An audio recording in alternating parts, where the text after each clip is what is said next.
ചൂഷണത്തിനടിമപ്പെട്ടുകൊണ്ട് അതാ അല്ലാഹുവിന്റെ അദാബ് സഹിച്ചുകൊണ്ട് ജീവിക്കുന്ന പ്രിയപ്പെട്ട മോളെ സ്വപ്നത്തിൽ കണ്ടപ്പോ ആ ഉമ്മാന്റെ മനസ്സ് വേദനിച്ചു. പെട്ടെന്ന് ആ ഉമ്മ ഉറക്കിൽ നിന്ന് ഞെട്ടി ഉണർന്നു.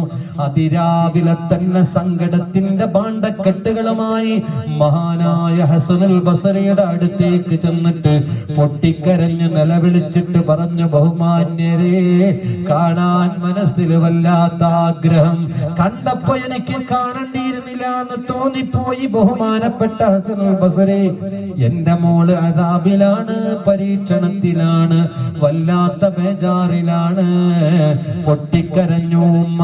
പ്രിയപ്പെട്ടവരെ, കഥ കേട്ട് ഹസനുൽ ബസരിയുടെ മനസ്സ് വേദനിച്ചു.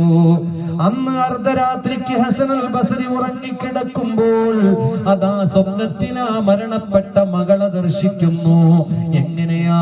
ഇന്നലെ വരെ അദാബ് സഹിച്ച പെൺകുട്ടി, ഇന്നലെ വരെ പടച്ചവന്റെ അദാബിൽ അകപ്പെട്ടുകൊണ്ട് ആർത്തനാദത്തോടുകൂടെ നിലവിളിക്കുന്ന പെൺകുട്ടി, നാവ് പിടിച്ചു വലിച്ച് കെട്ടപ്പെട്ട ചുറ്റപ്പെട്ട രൂപത്തില് അല്ലാഹുവിന്റെ അദാബ് സഹിച്ചുകൊണ്ടിരിക്കുന്ന പെൺകുട്ടി ഇന്ന് സ്വപ്നത്തിൽ കാണുമ്പോ വല്ലാത്ത റാഹത്തിലാണ്, വല്ലാത്ത സന്തോഷത്തിലാണ്, വല്ലാത്ത സമാധാനത്തിലാണ്.